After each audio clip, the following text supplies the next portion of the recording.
Welcome to the kingdom. I'm Chris, and this is Good Enough Gaming.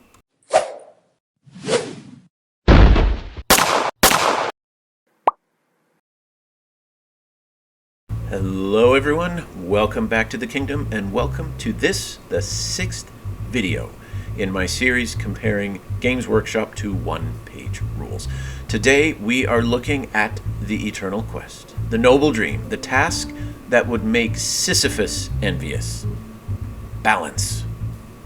If the Jedi Council thought that it was difficult bringing balance to the Force, they got nothing trying to bring balance to a tabletop wargame. So today we're going to take a look at the subject of balance. Can a game ever achieve a perfectly balanced system in its rules? Is there a way to have balance without completely destroying what makes the game fun and interesting? That's the kind of stuff we want to look at here.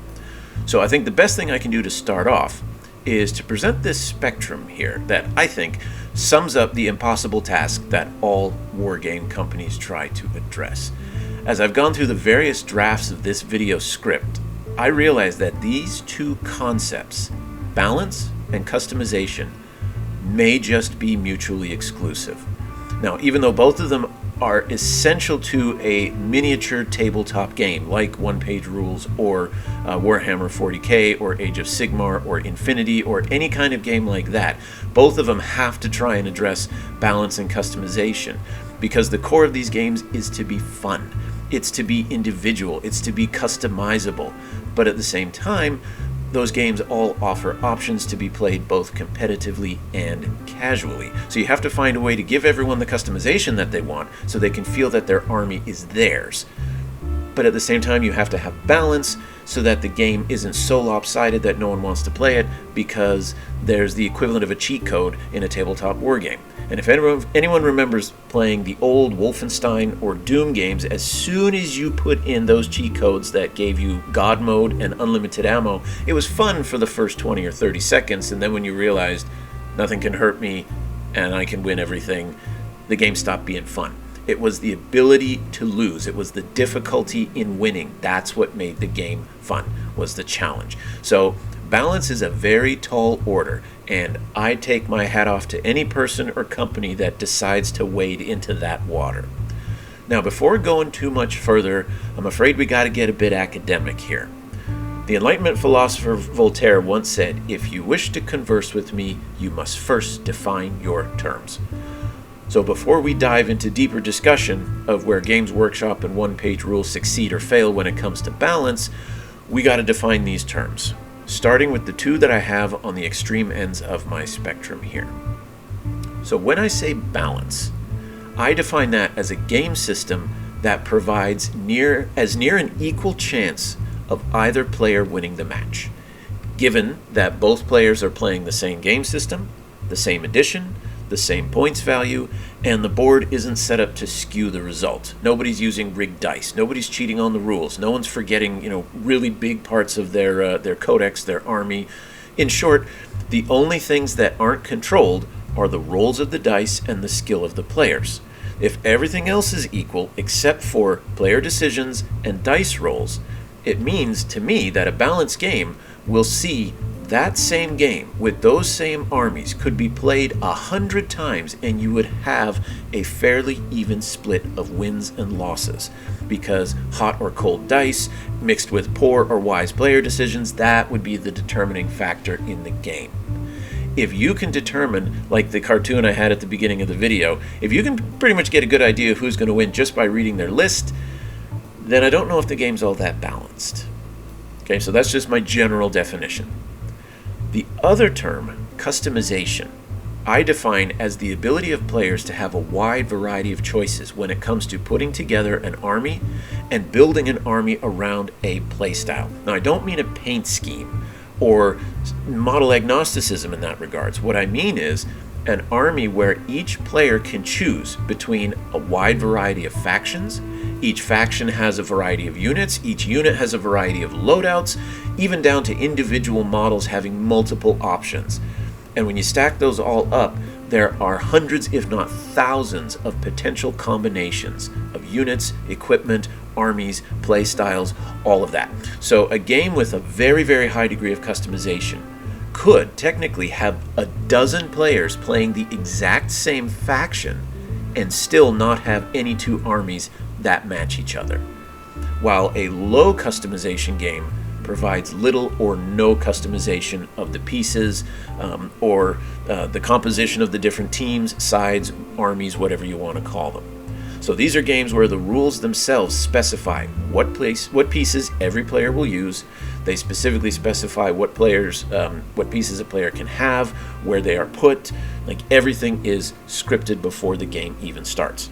So to me, customization means that the choices that players make go beyond aesthetics and decisions in the game. They actually allow players to start making important decisions before any dice are rolled, in fact, before a board is even set up in the army building phase. And that will still affect gameplay later on. So with these terms, let's try and clarify, illustrate them a little bit. So let me give some examples of games that I think best exemplify these two extreme examples of the spectrum. And I may even be willing to grant that this maybe would be better fit as a quad spectrum, where you have one axis that's balance to imbalance, and then the y-axis would be customization and no customization, and you can start arranging different games along there. But I don't want this to get too complicated or technical, so we're going to stick with a 2-point scale here. As you go towards balance, you have to sacrifice customization, and as you increase customization, you're going to sacrifice balance. That's what it seems to me. I could be wrong, but that's what I see after playing lots of different games and thinking really about what makes a game balanced. So, if we look on the one end of the spectrum, a game that is maximum balance and low to zero customization, we've got the oldest tabletop wargame in history, and that's chess. Maybe Go or Weiqi is a bit older. Someone may have to double check me on that, but chess is the most balanced tabletop wargame in the world. And as a side note, it has alternating activations. Maybe one of the reasons why it's known throughout the entire world and why it's been around for centuries is because it's so balanced. You can take a chessboard pretty much anywhere in the world and people will recognize it. Where, gasp and shock and awe, there are places on Earth that have not yet heard of 40K. Heck, there's people within the civilized world that have not heard of 40K, and there's lots of people who haven't heard of one-page rules, but chess, it's well known. There's even a global ranking system that does a pretty good job of sorting out players by skill level, and it's highly unlikely that a low-level player will fluke out and beat a grandmaster. While in a game of, say, 40K or one-page rules, the dice gods could conceivably deliver a stunning upset like that. Again, it's unlikely, but it could happen. The dice get super cold, and suddenly the guy who won the Ultra Grand Tournament loses to some kid who's never played before. That's not going to happen in chess. If you reach the status of a Grandmaster, you will beat everybody below you every time you play them. And it's only going to be another Grandmaster with the similar score who can offer you some kind of challenge. Now, the only advantage that there does exist in chess comes with the player who makes the first move. It's not a huge advantage, but it's been statistically proven that whoever plays white and gets to make the first move wins slightly more than half the time. So it's not huge, but it's still there. So I guess that means that even chess suffers from alpha strike. But anyways, so notice that the reason chess is so balanced, though, is because there is zero customization. Both armies are absolutely identical, and not only that, but when the game is set up, the pieces are set up identically on either side. The board is a literal mirror. It's not even as though players get the same armies and they can decide to maybe put the queen in front or maybe put the pawns all on one side or whatever. The entire game is 100% prescripted. You have to do it exactly the way that the rules specify. One of the first things you learn when you play chess is how to set up the board, because that's how you start to introduce the other person to the different pieces. Now, when I played my first game of Warhammer Fantasy many a year ago, we were in the setup phase, and the opponent says, okay, I've set up, you can set up your first unit. And I kind of look down at the table, and there's this massive stretch of a foot-wide deployment zone that I'm staring at, and my thought was, well, what unit am I supposed to place first, and where am I supposed to put it? I had no idea, and I ended up making this Massive mistake, because I was playing the game narratively, and more importantly, I was playing it cinematically. So I took my high elf wizard and I put him on this huge mountaintop that had been sculpted on the side of the table, where he had a look over the entire battlefield, and I imagined that he was going to be standing on this mountaintop launching fireballs at the enemy. It was going to be absolutely glorious. Then the game started. It was my turn. I looked at his spell list and noticed that all his spells had a range of 12 to 24 inches, and I got to spend the first 2 turns running him down the mountain to try and get him close enough to actually use him in the battle. So chess is our example of high balance, low customization. If we go to the other end of the spectrum, low balance, high customization, I give you Warhammer 40k in 7th to 9th edition. Now, and we'll talk about this a little more in detail, the last 2 MetaWatch reports from Games Workshop has shown a 50-50 win-loss ratio for most armies from some of their most recent grand tournaments. So they are trying to achieve a semblance of balance, but we'll talk more about that in a bit. For now, the reason players love games like 40k OPR is because you get to create your army from the ground up. You pick the units, you pick the paint scheme, you create the backstory. The army is intensely personal. It's the exact opposite of chess. But it's that very ability to choose your armies, your units, and your models that makes the game impossible to balance. So that's what I want in my games as far as customization. I want different armies, different units, different abilities, and different play styles. Even when 2 people are playing the same codex or faction, they can have dramatically different armies, tactics, and different paint schemes that makes the army theirs. So that's the reason I got into tabletop wargaming in the first place. Is as a kid growing up, I was always fascinated by all the different kinds of chess sets that you could see. You could see some modeled after a medieval setting or a Civil War setting, or a Simpsons chess set. There were all kinds of different chess sets, and I thought it was really cool looking at these models, or these pieces I should say, that were more than just your standard chess shape to let you know this is a pawn, this is a bishop, what have you. And when I finally discovered tabletop wargaming, I realized that's what I had been looking for my entire life. A game where I got to build and paint the models to look like what I wanted them to, and then set them up on a board, and to me that was far cooler to look at than even the most fantastically designed chessboard. Although, I must say, for a gift one year, when I finished my doctorate, my wife bought me that Lord of the Rings chess set, and that thing's pretty darn cool. So I gotta say, there are still places where a chess set beats anything that I've ever painted. But anyways, I'm getting off topic here. The reason I got into tabletop wargaming instead of getting into chess, other than the reason that I suck at chess, I suck at wargaming too, but at least I can be proud of the models I put on the table. And after a game, I may have gotten absolutely destroyed by my opponent, but frequently, my army's painted better than theirs, and to me that's a win. Whereas with chess, not only do I get my butt kicked, I didn't make the army. So I just walk away from that going, wow, I suck all over the place. So that's what I wanted out of tabletop wargames, that customizing effort, the hobby side of wargaming rather than the gaming side. Now, if we were to move into the middle zone of this spectrum and look at games that lie somewhere between the extremes, we would have, for example, just to the right of chess, we would have a game like Stratego or Stratego, or however the heck you pronounce it, where all the pieces on each side are absolutely fixed, but you can position them on the board how you wish. So that adds a little bit of customization. But I would still say that makes the game pretty darn balanced because everyone has the exact same set of pieces. It adds the customization by giving you a chance to do a little bit of tactical decisions by putting specific pieces here or there, putting your flag in the middle or on a corner, surrounding it with bombs, where do you put your spy, all that kind of stuff. So there you get a little bit of customization, but because most of the game is still pretty rigid, it's still very, very balanced. And it's the decisions that the players make and a little bit their setup that are going to help determine the game. Now, as we continue to move closer to the middle and then towards the customization side of the spectrum, that's when we start to encounter most tabletop games that use miniatures and require army building.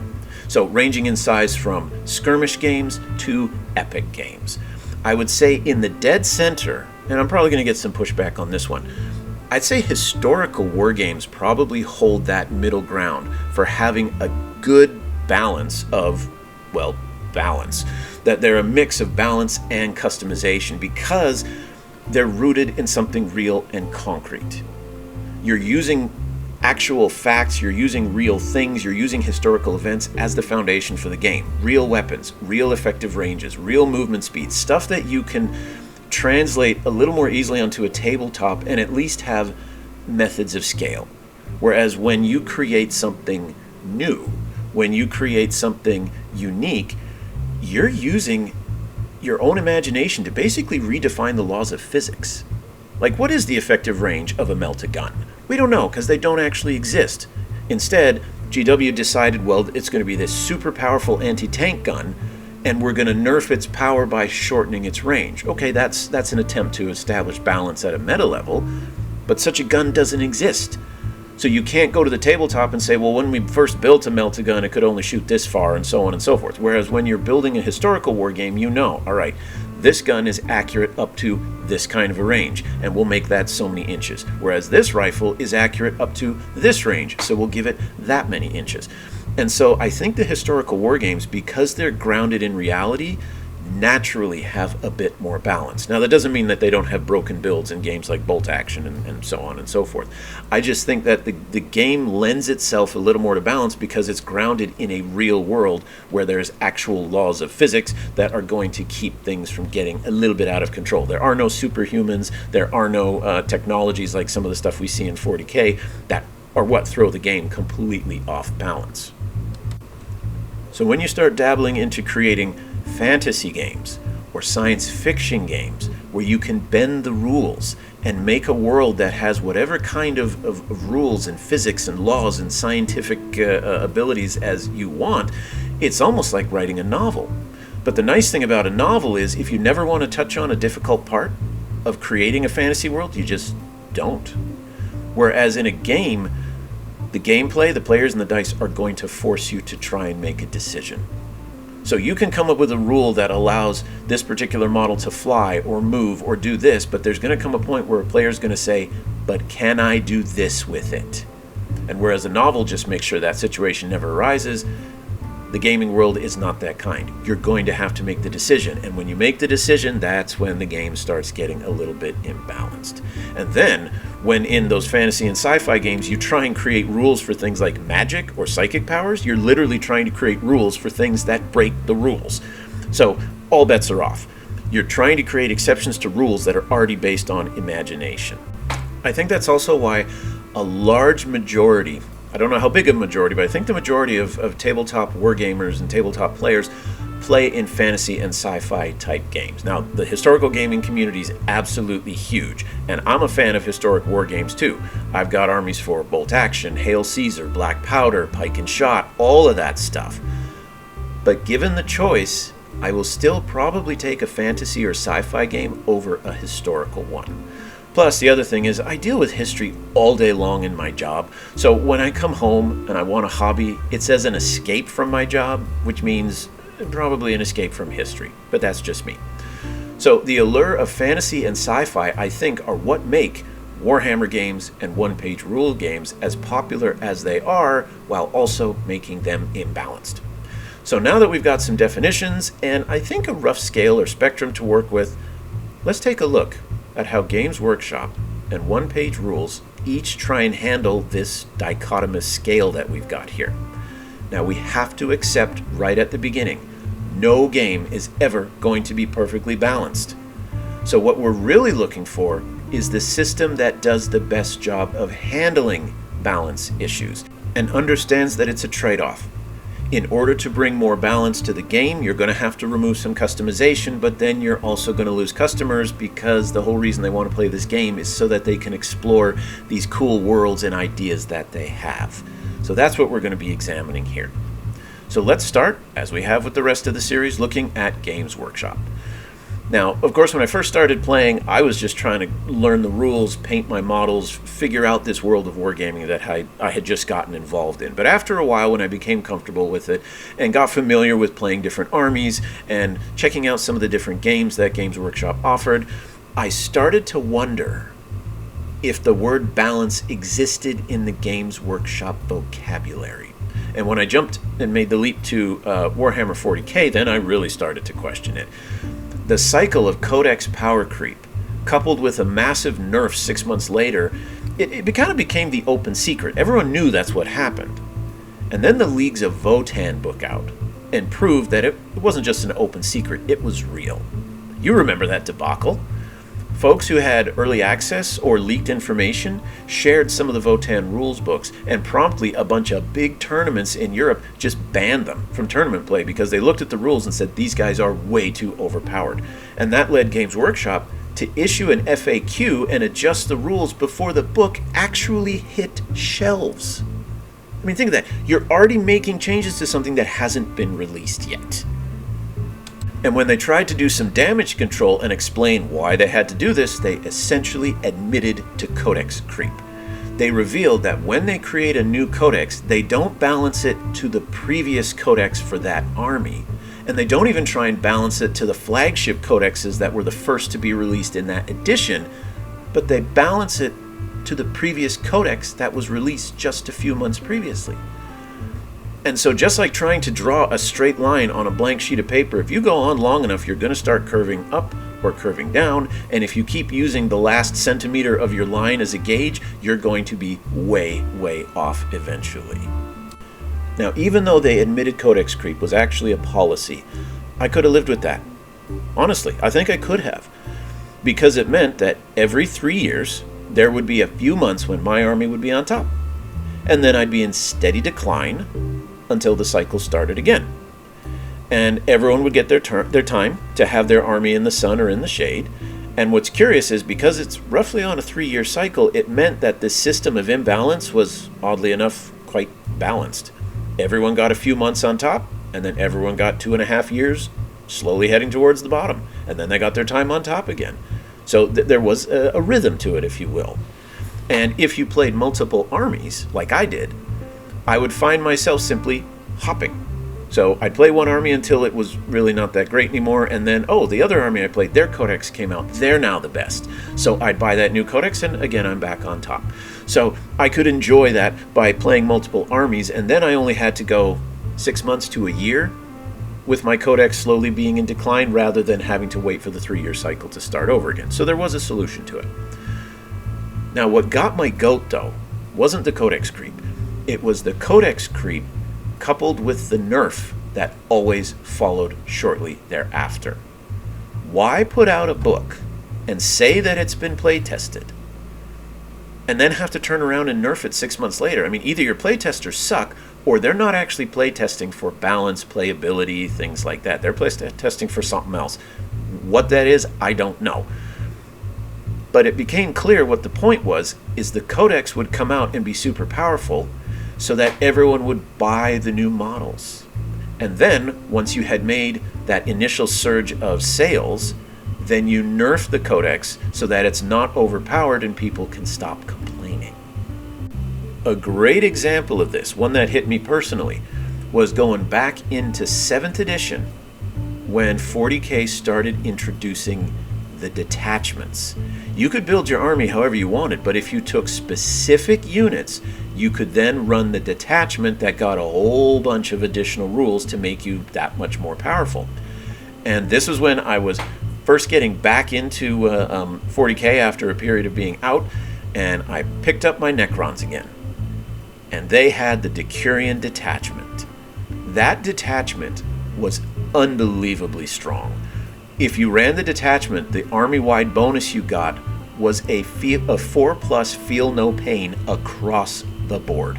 I once played a Decurion detachment against a guy playing a Mechanicus army. Half of his models were Forge World, and he still could not shoot me off the board.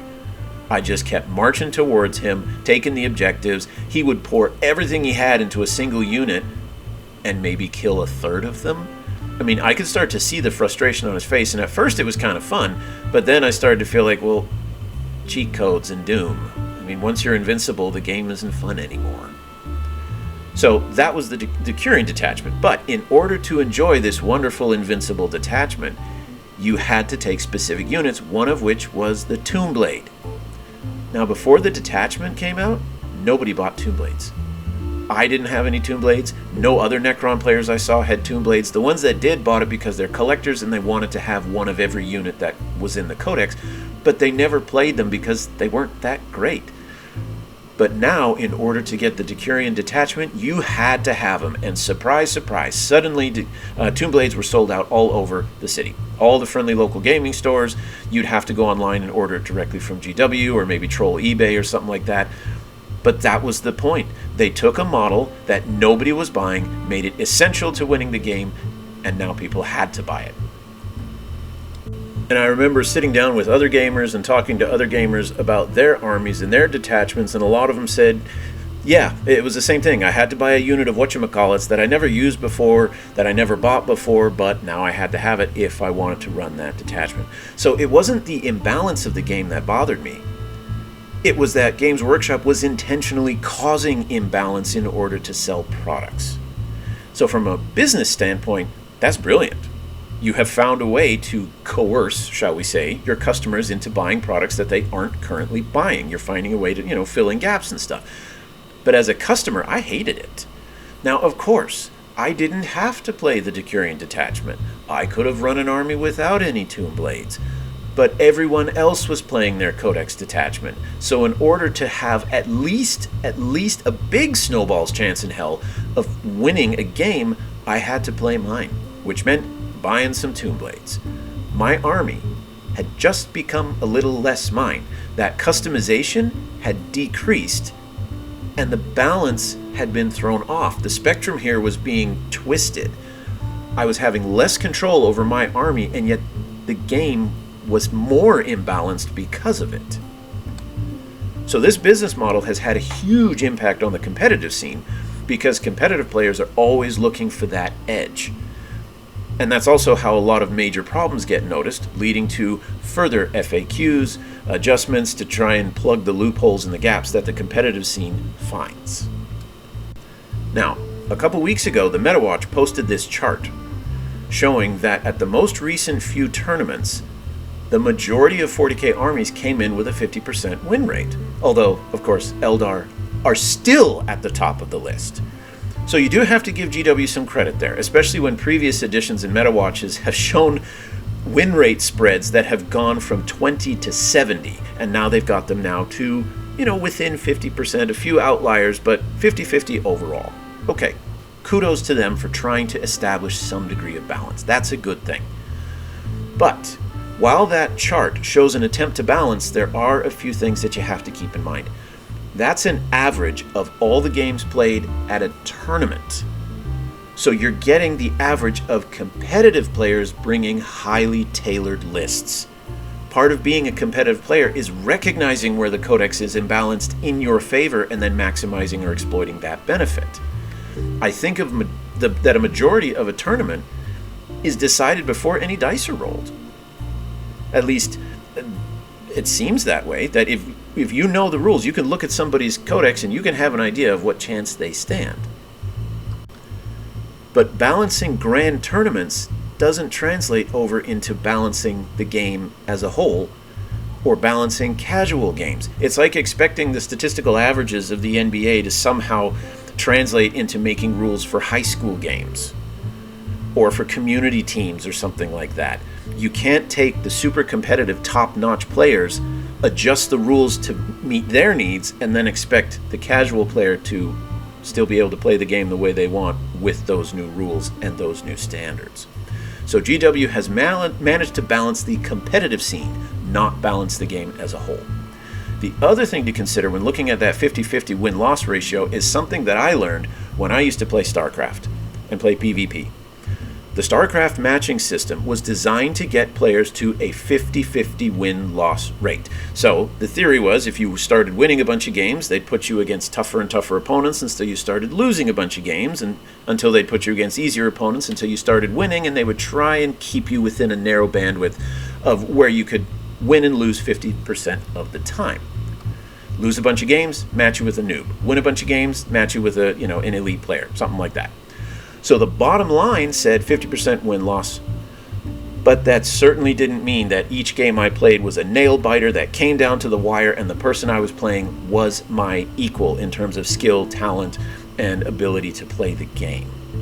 Instead, it could have meant that I played 5 games against someone who has never played the game before, and I absolutely destroyed them. And then they put me up against some Diamond League player who did the exact same thing to me for 5 games, and I go back and forth between the super elite and the never played before.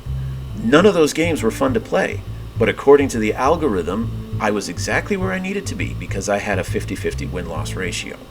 Now, obviously, games in 40K aren't made by a computer. When you arrange to play a game with a friend, that's not set in motion by some kind of artificial intelligence. The point here is that an overall average win rate can hide a lot of the shenanigans that go on behind the scenes. So just because all the armies on this chart have a roughly 50% win ratio does not mean that the game is balanced. So, while on the one hand, I roundly criticize Games Workshop for actively unbalancing the game to sell models, a small part of me does feel bad for the individual employees who have the task of trying to fix these balance issues. I would be curious to know if the same person who breaks the rules is the same one who has to fix them, in which case I don't feel sorry for them anymore. But if the breaking is done by one part of the business and the fixing is done by another part of the business, I truly feel sorry for those who are trying to fix it. That's again, a task worthy of Sisyphus. So, 40K, the game, it can't be balanced perfectly. We shouldn't expect it to be, because to do so would make the game no longer 40K, and it wouldn't be the game that we want to play, and we wouldn't have as much fun playing it. You want balance? Go play chess. What we should expect, though, or at least what I think we should expect, is enough play testing before release to ensure balance, then adjustments of things that the play testers miss, and not too much too fast. And then most important of all, abandoning this practice of intentionally unbalancing the game to drive sales. Just make the products, and if they're good enough, the people will buy them. Part of the reason I got out was because I started feeling like I was being steered to buy things I didn't want to buy, but had to just to stay current in the game. That really bothered me. So instead of them getting more of my money by doing that, they got less of it. A couple other quick notes about GW and balance that I wanted to talk about. GW also runs into the problem, and many games have this, I think OPR has it as well, that some armies just don't scale well.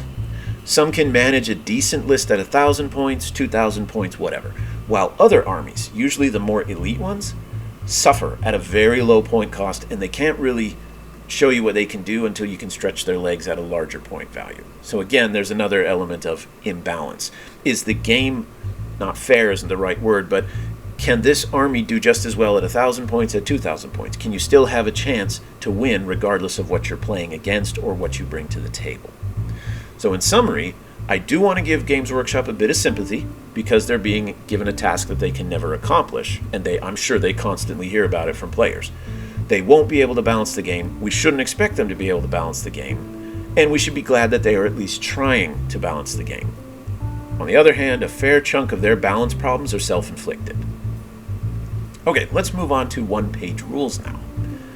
Now, I've always wondered why tabletop games don't just make some kind of giant equation, make point values tied to some kind of specific algebraic equation. You take the stat lines, you apply a bit of algebra, then you assign point values to every universal special rule, and the point cost for a unit is simply a matter of addition. Then I played OPR and found out that's kind of how they work, which probably explains why when I first started playing one-page rules, I found the game remarkably balanced. After playing several games at different point levels, different armies, every single one was a close call. In some cases, it came down to the last dice roll. Now, I can't say that about most 40K games that I play. Even in games where an entire unit got obliterated in the first activation, the other player was still able to make a comeback, as long as they made good tactical decisions and the dice weren't mean to them. Then I learned about the Army Unit Creator that Patreon members get access to, and I got to actually see the calculator that was used to generate the point values. Every unit had a base cost, and then every special rule, ability, and piece of gear had more or less a fixed cost. And if I assumed that all units and armies in the game were based on this one equation, it would go a long way to make sure the game was relatively balanced and more reliant on player decisions and dice rolls than on imbalances, loopholes, and skewed rules and things like that. anybody who plays the guitar will get this analogy.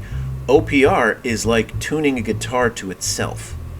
You know, if you don't have a tuning fork or some kind of tuning instrument to tune the strings of a guitar, you can actually tune the strings to themselves so that all the strings on that guitar are in harmony with each other. They might not be in perfect pitch with, you know, whatever note you're trying to tune it to, but the guitar sounds good when it's played all by itself. And I have a feeling that's what OPR is. It might not be perfectly balanced in comparison to an absolutely neutral, standard, but it's balanced to itself.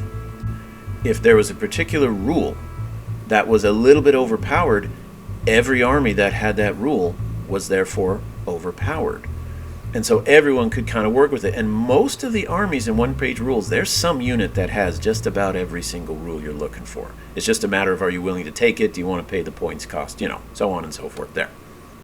Sure, you'd have units in one-page rules that were incredibly powerful. I once played a game against a friend who brought his alien hive, and he had this hive lord that was darn near indestructible. And after like 2 or 3 rounds of shooting and a couple melee combats, I finally killed the thing. And I thought, this is ridiculous. That one unit has eaten up half my army, but then we looked at the points, and that unit was roughly equal in points to the half of my army that it chewed up. So, to me, that seemed more balanced. It took, for example, 600 points of my guys to destroy a 600-point model on his side. It was tough in proportion to its cost. Then 3rd edition came out. And I did that video about changes to 3rd edition where I actually went line by line over each of the changes in the rules. And that OPR did have some weapons and some special rules that were a little bit overpowered, like poison and like impact. I had one viewer to one of my videos mention that they created a halfling army for Age of Fantasy that had, I think it was a cavalry unit, they said, that could cause 30 impact hits on the charge, or some ridiculous number like that. Even a 2+ save unit would fail an average of 5 saves, which would mean an entire small unit or half of a big one obliterated, and that's just the impact hits. That doesn't count the normal attacks. And after a unit suffering that many casualties from impact hits and then from regular attacks, you're not going to be able to hit back very hard, which means you're probably going to lose combat, which means there's a pretty good chance that you're going to fail your morale test and your unit is completely wiped out. So this halfling Death Star unit that this viewer had said they could just delete a unit turn after turn after turn, provided it got the charge. Now, they didn't say how many points that unit was. It could have been a very, very expensive unit. But it was an example of how some of the rules in one-page rules may have gotten a bit out of hand. So, a bit of a tangent here. That's why I can't play competitively. I just don't see those kinds of combos. Sure, I can see how this rule and this unit together will be nice, but I can never see the really clever combinations like that person did to make a unit into a true Death Star or an immovable object. Like I've said before, my talent lies more in the hobby side of gaming rather than the playing side. So take that for whatever it is. Okay, back to the narrative here. So the very existence of OPR 3rd edition proves that no game is without balance issues. And the fact that One-Page Rules released version 3.1 just weeks after 3.0 was a bit of a surprise too. But it reinforces my argument that instead of criticizing companies for not creating balanced games, we should criticize those that don't manage the balance issues effectively. What I can say about one-page rules is they are absolutely not using balance issues to sell products, because all of the rules in the codexes are free, and there's nothing to be gained by favoring one army or another, because you don't even have to use their STL files or models to play the game. If one army is overpowered, they don't make any more money. So if there is a balance issue, it's simply the balance issues that creep in from human beings trying to create a fantasy world that still adheres to basic rules. There are going to be mistakes. So I guess the question here is it ironic or is it fitting that a company that's essentially giving out a free game is more balanced, while the massively wealthy and successful international corporation is the most imbalanced one? I don't know. Maybe there's no connection between those at all, and I'm just, talking out my rear end, which is entirely possible. All right, moving on. Just about done here. So, as I play more one-page rules, I've started to find some of the quirks of the system and realize that, it's not perfect. I've now had games where there were absolute blowouts. And those of you who haven't yet watched the skirmish game of Orcs versus Knight Brothers, you're going to see a blowout like you've never seen before. But rather than mess around with formations and detachments and rewards and penalties for force organization, one-page rules balances the models and units across the board at the foundation, and then says build whatever the heck armies you want. Now, true, they did introduce competitive restrictions in 2nd edition and renamed that the Force Organization in 3rd edition. But if you take a look at those restrictions, they're pretty darn generous. It's not like building my Necron Decurion detachment where I had to have this many units of this, 1 unit of this, 1 unit of this. Instead, the Force Organization of one-page rules simply says no more than this many characters who are also casters, or no more of this many copies of an identical unit, or no more than this many hero for this many points of troops. And that reminded me of the balance system that Warhammer Fantasy had when I started playing. Back in Warhammer Fantasy, you couldn't take a named character unless you were playing a 2,000 point game. That was one of the restrictions. Anything under 2,000 points, you can take a generic hero. You could not take a lord. But I digress. So going back to one-page rules and the force organization restrictions they put on, you almost have to work harder to break them than to just build the list you want. You'll probably find you're within the boundaries of it anyways. You can even mix and match armies from different codexes. Now that's something Games Workshop turns on and off every few editions because the lore demands it, but the competitive scene breaks it. Now there is one little detail that has emerged since I started doing these videos. Maybe I'm just late to the game, but it has to do with balance. So if any of you have some insight on this, please let me know. Back in Halloween, I posted a one-page rules game that was a Grimdark Future Age of Fantasy crossover. And I pitted the fantasy undead, the vampires, versus the science fiction undead, the robot legions. It was a great game, we had a ton of fun with it, and it showed that you could indeed play the two game systems against each other. That was a lot of fun. But when I was putting together the lists, I noticed something interesting. In the rulebook for Firefight, it states that a regular game is 300 points. And in the rulebook for Grimdark Future, it says that a standard size game is 2,000 points. But if you head on over to Age of Fantasy Skirmish, it says that a standard game is 250 points. And that the Age of Fantasy rulebook says a standard game is 1,500 points.